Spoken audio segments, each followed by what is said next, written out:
this is Dr. Evelyn Hill with Shades in Justice podcast. Hey, we're so excited you decided to stop by.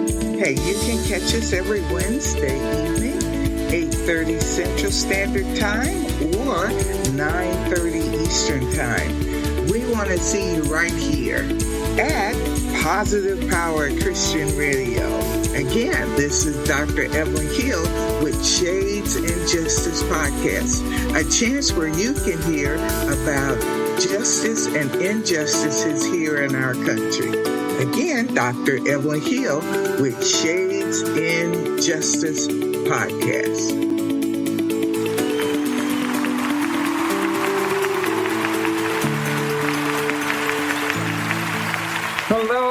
Hello, my radio audience. We are so excited to be here on this evening. This is Dr. Evelyn Hill with Shades in Justice. We love being a part of the Positive Power 21 Christian Radio family. And tonight is a very special night. We have three outstanding guests. One is Coach Krystal Henry, all the way from Texas. And then we have two young ladies, both Carolyn Stampley and Kathleen Watkins from Oklahoma. The four of us were involved in a co-authoring opportunity with the book called Voices of Women Unleashed in Justice. Welcome, ladies. How are you? Hello. This Good, thank you. Well, Miss Coach Krystal, we will start with you. Would you tell us a little bit about you? And I know you have your own radio and TV show. Would you share a little bit about you, and then we'll cross over to Carolyn and Kathleen, and we'll begin to talk about the fabulous weekend we had with the anthologist of Voices of Women Unleashed in Justice, Miss Krystal Henry. Yes, I am so excited. I am visibility coach Krystal Henry. I'm an 11-time Amazon best-selling author, a speaker, a podcaster for Made to Lead Millions podcast. I'm a part of Positive Power 21 media family as well. I've been featured in over 20 magazines. I am a publisher and an evangelist. I am so excited to be here. Being a coach, I help people go from their zero to success. And I'm excited to say that I published Voices of Women Unleashed in Justice. So I'm glad to be here. Thank you so much, Dr. Evelyn. Well, Coach Krystal, we are excited that you are with us, and man, what a fabulous weekend we just got done with, and thank you for being our publisher for this book, and we'll be back to you in just a minute, but right now, we're going to go all the way up 35 to Oklahoma City with Miss Carolyn Stampley. Do you mind introducing yourself, Carolyn Stampley? Yes, hello, everyone. Thank you so much for the opportunity, Dr. Hill, to be a part of this conversation. I am a secretary receptionist at the Oklahoma Student Loan Authority here in Oklahoma. I am also an actor with Kathleen Watkins in Spiritually Bold Acting Theater when she puts on plays. I'm also a former Toastmaster, and so excited to say for the first time I'm a co-author in a book of Voices of Women Unleashed. And I'm just excited to have this opportunity, Dr. Hill. Well, thank you, Ms. Carolyn Stampley, and we are excited you are a part of both the anthology and a part of our show on tonight. Welcome. And Miss Kathleen Watkins, Yes. Welcome to the show. Thank you. And good evening to everyone out there in the listening audience. I am Kathleen Watkins. I live in Oklahoma City, and I am an author. I am a playwright. And I am founder of Spiritually Bold, Inc., which is a community theatrical group. I am a guided autobiography instructor, and I will say that I am a historian in my own right. And I am so happy to be here. Well, thank you, Miss Kathleen. So we have a variety of talent on the show tonight, of which I am just extremely excited about. So let's talk a little bit about the Voices of Women Unleashed in Justice. And just let me say, when we began to talk, Coach Krystal and myself, about this anthology, we came up with several different titles, and then finally we settled in on Voices of Women Unleashed in Justice. And then the next big task for me was to find women who would be willing to actually sit down and write a chapter for this book. And each of you ladies wrote a chapter in the book. And I'm going to let each of you share a little bit about the chapter, but I don't want you to just stop there. I'd like to also hear, what did you learn or experience over this last weekend? But we'll start with Coach Krystal. Absolutely. What did I learn from our meet and greet? We had an author meet and greet on an orchard, as well as the book signing. And so what I learned was that unity can come out of a book. It can come out of anywhere, but out of a book. We completely dispelled that myth that women cannot get along. And so we got along, we enjoyed each other. It was great meeting women from all over the nation.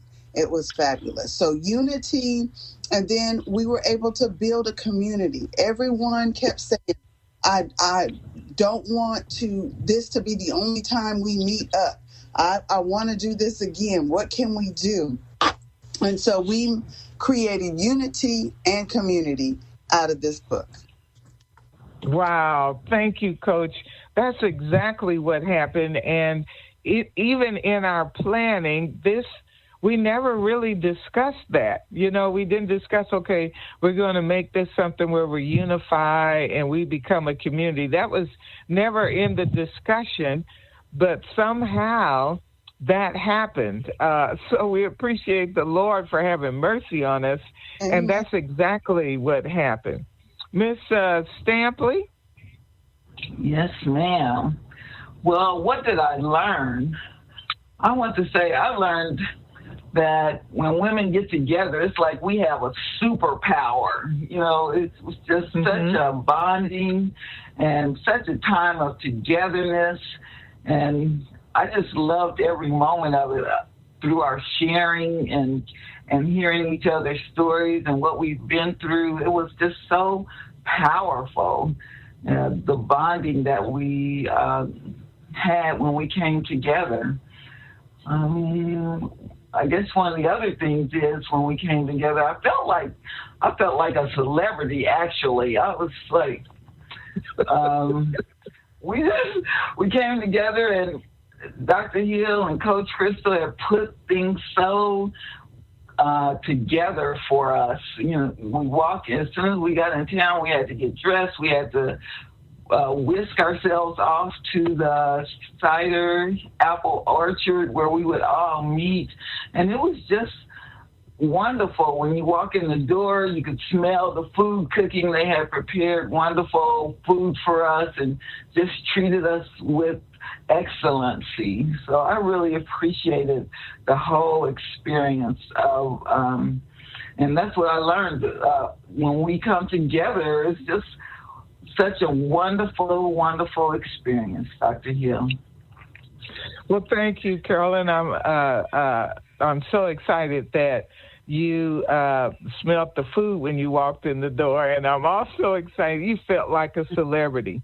That was Yes. our goal, was to make each lady feel like she was special, because the stories in this book are so dynamic, where women have overcome trauma and anxiety and rape and domestic violence. So you've been through enough. So when you came to Kansas City, we wanted every woman to feel like she was a celebrity, like she did matter, like she was empowered and victorious and won as a queen. So it sounds like we came real close to making you all feel that way, and that's exciting. Definitely. So thank you. Yeah. Okay, Miss Kathleen, what did you learn over this weekend? Okay, first of all, I would like to say that it was fabulous. Did not know what to expect, but I was genuinely pleased with everything. You could see that you had put a lot into it. It showed up in all ways. I would say that at the gala affair, where we walked the red carpet, I thought that was really, that was great. Each lady had the opportunity to strut her stuff down that red carpet, and we did. We really celebrated, and that's important. It's important to be celebrated, to be appreciated. Now, I was reminded, when we women get together on one accord, there is power. Yes. There is power. I mean, it was, you just felt it all through the weekend. There was power. Everyone was just so happy. You know, all of us, there's 21 of us, and all of us got to bond with each other. And then I was also, the other thing, I was reminded how much we are alike, how much alike we are. We're different, so much alike. When we at the reception on Friday night, the responses, let me tell you, we were asked 3 thought-provoking questions, okay? And the responses reminded us that how much we're alike. It was like, you too? You went through that? Yeah. And that's where the power was. So again, when women get together on one accord, there is power, and we, contrary, to what is said a lot, about women, a lot of, how when we get together, there's a lot of negativity and all of that. Not true. Not true. We are so much alike, but yet each one of us are unique. Very much so. Thank you. Boy, that is so true. We immediately connected with each other. If someone teared up a little bit, we all teared up. If someone laughed, we all laughed. So you're right. We just bonded and became a strong sisterhood. Coach Krystal, would you like to share a little bit of the background work that took place, and maybe a little bit of the warfare that may have been encountered during that season? Oh, yes. We started out on this project last year, trying to get the women. And, a lot of people were excited, but then they fell off. They didn't, fully follow through, and didn't accepted the assignment. They didn't complete the assignment. So not everybody that started with us ended up with us in the book. We did another thing that some anthologies don't do, we allowed women to write at least 2,000 words or a max of 2,000 words or less. And so some people were like, I can't write all of that. What am I supposed to say? And fear came in several times through the process of what should I say? Oh, I've said too much. Oh, I think I might be embarrassed after the fact. But one thing I know is a lot of us as authors got free because the book, Voices of Women Unleashed in Justice. So our voices we're no longer silent. So we have some of the stories are overcoming sexual assault, domestic violence, being stalked. There's all different things, having cold cases. So there's all different things that we've overcome. And in writing our chapters, we got healed. Now, me on the personal front, I went through a divorce during writing this book and helping other authors write their chapters and to read the stories. It helped me understand that what I was going through is bigger than me. What someone went through was bigger than them. And I found that this was a cause that had to be published. There was no turning back. That's one of the things I could say. There was no turning back because of the volume of information that would help other women, that would encourage and motivate and inspire other women. So that was warfare. My car stopped. I had to move. I transitioned several times and moved several different places, 3 different places during the time of this book. So I had a lot of warfare going on. But God, all I can say is but God. I'm grateful and thankful for my new prayer partner. And if it wasn't for my new prayer partner, I probably would have cried, fell out, threw a temper tantrum several times. But it helped me remain focused. Well, Coach Krystal, I love what you said. When it came to warfare, you said there was no turning back. And I watched from a distance how you persevered through it all. And we just would pray through, and here we are tonight. So I'm grateful that you did not quit midstream, because I'm by no means a publisher, so I would have been in bad shape. So I'm just grateful you had that mindset not to turn back. And thank you for persevering and just believing God to get us to the other side. So thank you for that.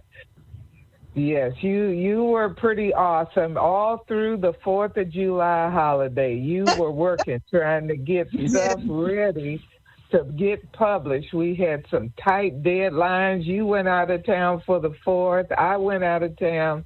Many of the authors went out of town, and we still got it done. So thank you for that. That was pretty amazing. Now, Ms. Stampley, would you like to share a little bit about the chapter that you wrote, and if you went through any warfare along the way that you feel comfortable sharing, please do. Okay. Well, first, I would like to just kind of pick up on the question that you asked Coach Krystal about the background work. I know she saw and worked out one part of it, but as an author coming in to take part and participate, we can see all the background work that went into play. And we know that you all had swag bags and T-shirts and perfume and oil and journals and everything ready for us, to give out to make us feel special. So we knew it was a lot of background work going on. You had flyers and pictures of us for our tables. It was just simply fantastic. So I do want to also say the name of my chapter is Do Yourself Justice. It is on domestic abuse. And I don't know if I actually felt a lot of warfare, but the one thing I did feel, Coach Krystal, when she was describing to us how to write our chapter, she said, please give details. I mean, because you can write generally and people won't actually catch what's going on. And she said, do details. And when I start writing my chapter, it's very personal. And I think the warfare came is like, do you really want people to know what has happened in your life? Because I had pushed all that stuff down. That stuff was down in me. It had a top and a lid on it. And it was like, I don't even want to think about it anymore. So I had to let the lid off and think about it. And I think the warfare came like, do you really want people to know? And the thing that I want people to know is that there is help out there for women or men or whoever that are in domestic abuse situations. And if you need help, please seek help. That's what made me write that chapter. Please seek help, because back when I was going through that, it wasn't on TV, it wasn't on the radio, how to get help. And now you can dial 911 for the police station. You can get in touch with the YWCA. They have all kinds of special telephone numbers to get you to a safe place, you and your children and whoever's involved. That's why I wanted to write that chapter on Do Yourself Justice. Seek help for yourself, Dr. Hill. Well, thank you, Carolyn. I really appreciate that, Miss Stampley. You just did an awesome job in your chapter, and I remember, if you don't mind me sharing just a little bit about your chapter, one of the things you mentioned, is it all right if I just say a little bit about your chapter? Yeah. Okay. You mentioned he just kept pounding and pounding and pounding on my head, and I thought I was going to die. I thought this was it. And, oh, my goodness. Then you said the door opened in the bedroom, and you thought it was one of your children, and you screamed and told the kids, shut that door, because you didn't want them to see it. But in fact, it wasn't one of the kids. It was a police officer.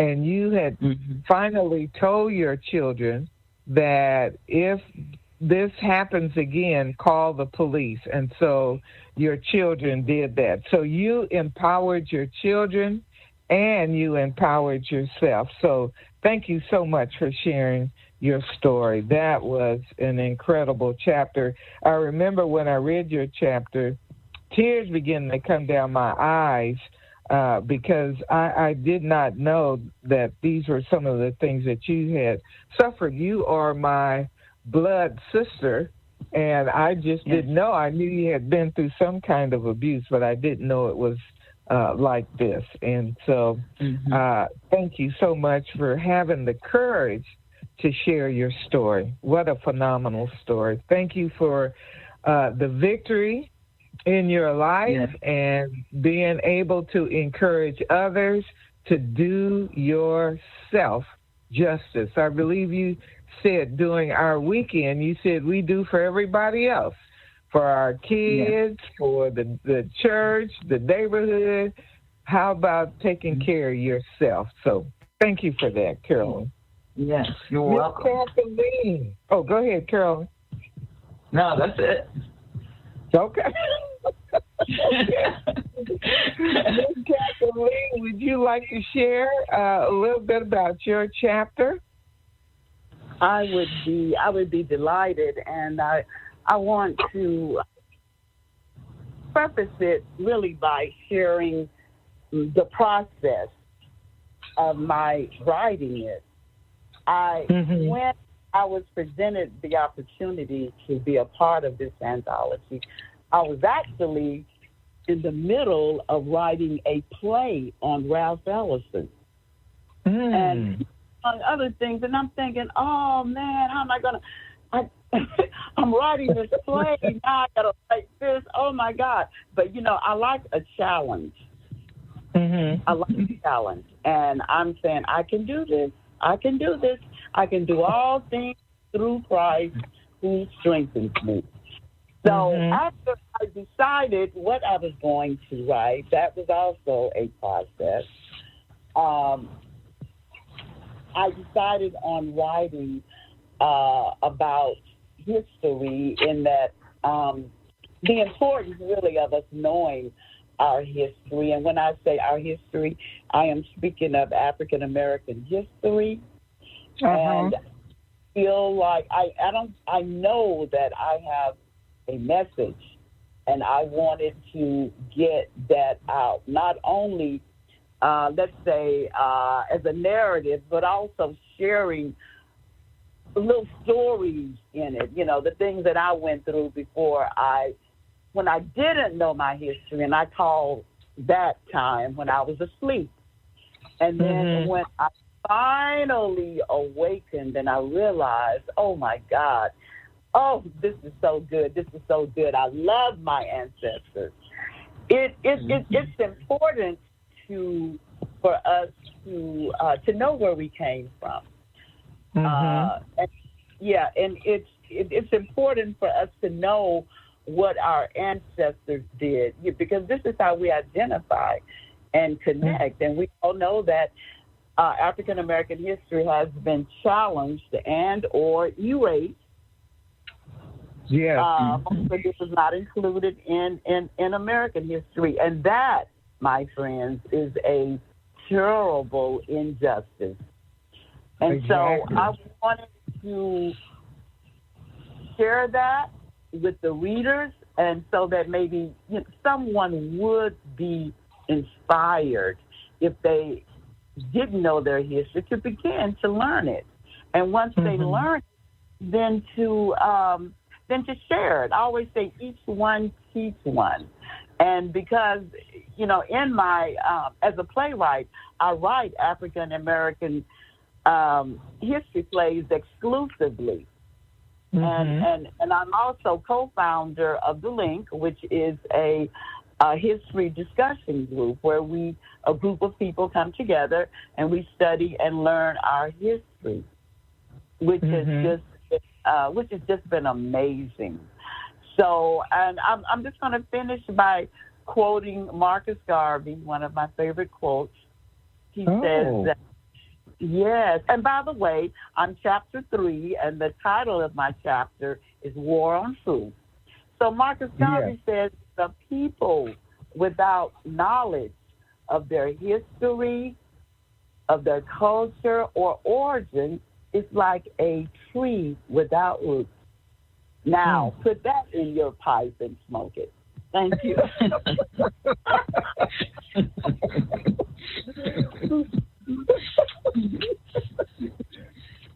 Well, Miss Kathleen, you gave us something to puff on. I tell you that for sure.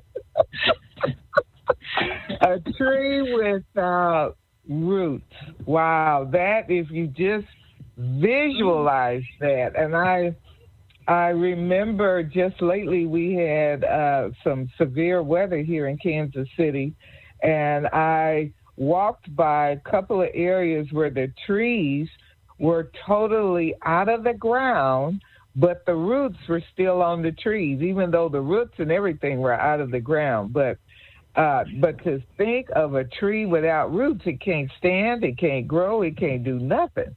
So thank you so much for that. And another part of your book, of your chapter, said, not knowing our history leads to, and I just want to stop right here, lack of racial pride. Yeah. And so often, because we don't know where we come from, this is why many have become lost. They have no racial pride or self-esteem or confidence or even satisfaction in oneself and self-respect. So your chapter was incredible, and it is an injustice to our community that history has been, of African Americans especially, has been very limited. You also put in your chapter that only 12 states require some form of Black history curriculum. Wow. Out of 50 states, only 12 require it. So right. Thank you so much. That's an injustice. So, Coach Krystal, we are back to you. And I remember you sharing your chapter, and I'm going to let you get started on your chapter. Excellent, excellent. My chapter is chapter 19, The Stalker That Got Away. The scripture, the scripture for this chapter is from Psalms 37 and 32. It says, evil ones spy on the godly ones, stalking them to find something they could use to accuse them. They're out for the kill. And so my chapter, I was actually stalked twice in my lifetime. And I wrote about one of my incidents. And it happened in a small town in Texas. And I'm not going to tell the whole thing, but basically, my ex-boyfriend didn't want to be an ex. And around, he had people following me. I used to park like in an apartment next to my apartment, walk down the street and kind of go through an alley, and couldn't figure out how he kept finding out when I was home. I would keep all the lights off, draw the curtains. You know, I led a life in hiding. That he stalked me. And then he broke in. And he got away with everything. I got away, thank God, or else I wouldn't be here today. And he went to the police and told him I invited him. So when this was before we had stalking laws, and now we have stalking laws. So I give some information, not only about my story, but if you are stalked, what to do. So that's about my chapter, The Stalker That Got Away. Well, thank you so much for sharing, Coach Krystal. And like you said, the laws have changed much better now in favor for women who are being stalked and for women who are experiencing domestic violence. However, more needs to be done. We just saw lately a young lady who was killed amidst a domestic violence incident, and the abuser didn't kill her. The deputy sheriff killed her. So we still have a lot of work to do here in America around justice. Go ahead. It's incredible that you said, you know, it wasn't the abuser, it was the help, the one that was supposed to give help. Right. And so that's why this book is really prevalent, because we're talking about injustices. Yes. Happen to, you know, women, men, children. It covers the gambit. It goes across you know, all walks of life and various areas of injustice. And so we have to get it out.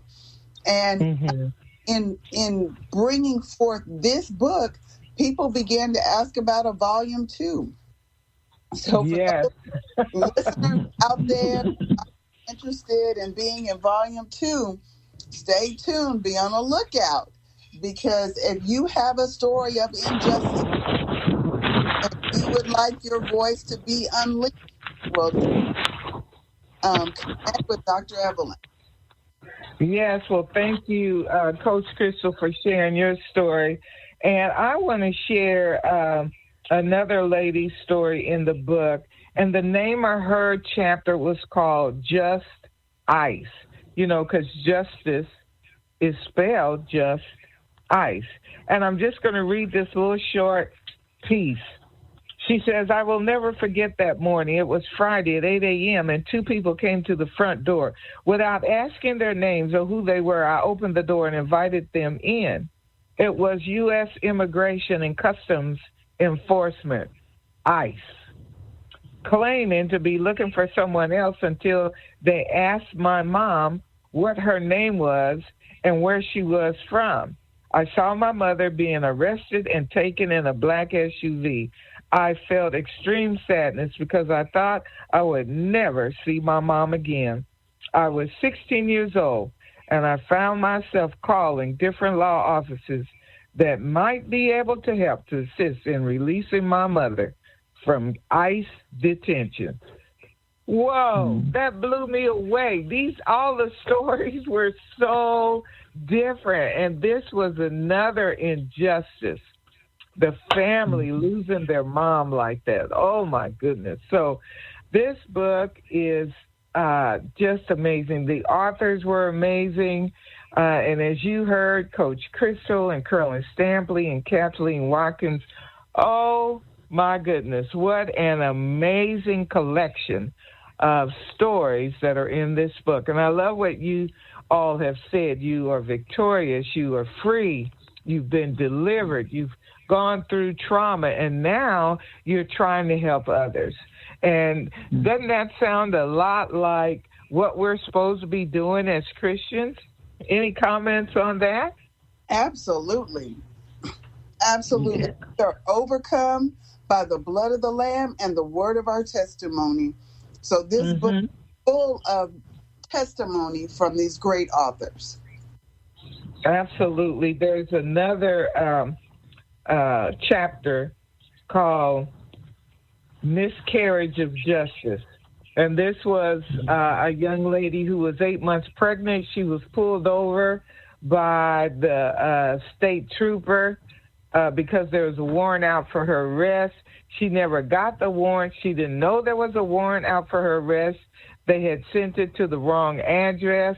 In the meantime, after they pulled her over, her being 8 months pregnant, they handcuffed her and took her to jail. And this is what blew me away. They made her completely undress in front of two of the officers there in the jail, completely undressed. Male officers. Yes. They were male. They didn't even give male officers, yeah, not the females. Thank you for pointing that out. See, Coach Krystal really did read all these stories. I did too. I was amazed. Go ahead, Coach Krystal. You can finish it up. I was amazed because when I read that story, I said, oh my goodness, what a miscarriage of justice. And not only did they strip search her, but they pulled her hair. They talked about her. You just got to read the book. It's a true miscarriage of justice. You got to read it. You got to read it. Yes.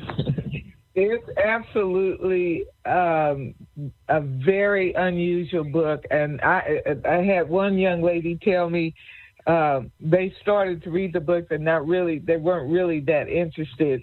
But they read the first chapter, which was called Surviving the Streets. And this is a young lady who had come out of incarceration that now has 2 doctorate degrees. But this young lady said, I read the first chapter and I thought, oh, that was pretty good. Let me get to the next one. She read that one. And so she did not move out of her chair till she read the whole book. So like you said, Coach Krystal, it's worth reading. You got to read the book. So, would anybody else have some more comments? One thing, Dr. Hill, that really impacted me at the gala event on Saturday, and that was watching the families of the authors who lived there in Kansas City. Yes. And the children of the authors. One in particular because after reading her story, I know what had happened in her life as far as her children were concerned, and they were there sitting by her and looking so proud of their mama. And I said, "Is that your mama?" And they said, "Yes." I said, "Are you proud of her?" And they said, "Yes." and I just beamed all over. Because it's important for our children to see us. Yes. In capacity. It does a lot for them. It really does. I'm reminded of my story in that lack of pride. Yes. Because we did not see a lot of our people who look like us in a lot of roles, only the way they portrayed us on TV and books and so forth, that made us not feel so proud of our people. I remember when Black people weren't on TV that much, and I remember James Brown would come on TV. Boy, everybody in the neighborhood would be. James Brown gonna be on TV, and everybody would just, go to that house, and watch TV because we were so proud to see someone that looked like us on TV. So that being able to identify is very, very important, and this is why we have to expose our kids. And that event on Saturday is just a very good example. Very good example. I mean, there were grandmothers there. I'm sure mamas there, just watching their daughters. We celebrate. It's just something about that which I really do love. Really do love. So I would encourage you, the audience, to get this book. You, out of 21 stories, something is going to grab you, something that you can definitely identify with. And what it will cause you to do is to reflect on your life. But when we hear other stories, that's what we do. That's exactly what we do. And not only that, you find that you're not alone. You're not alone. Others have been through what you have been through. And now they are courageous in that they are sharing a piece of their life with you. Important. Yes. So important. Well, ladies, I think we're just about at the end. It has been fabulous just chatting with you ladies on this evening. Coach Krystal, I can't thank you enough for your tenacity to make sure this project got done. And then Kathleen and Carolyn, I can't thank you all enough for actually sitting down and writing your chapters. Oh my, they were just excellent.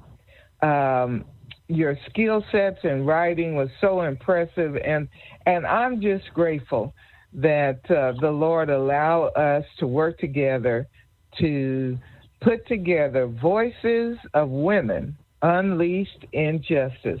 If you'd like to get a copy of this Amazon bestseller, please go to Amazon, and you can always find it at my website, which is www.drevelynhill.net.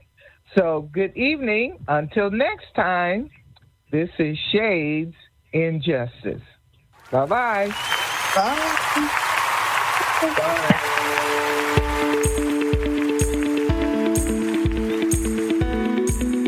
Hey, thanks for being at our show on tonight. This is Dr. Evelyn Hill with Shades in Justice podcast.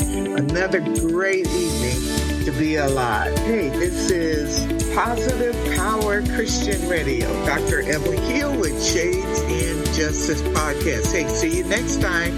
You can meet me every Wednesday at 8:30 Central Standard Time or 9:30 Eastern Standard Time right here at Positive Power Christian Radio. See you next time. Bye. You're listening to Jerusalem Worldwide Podcast.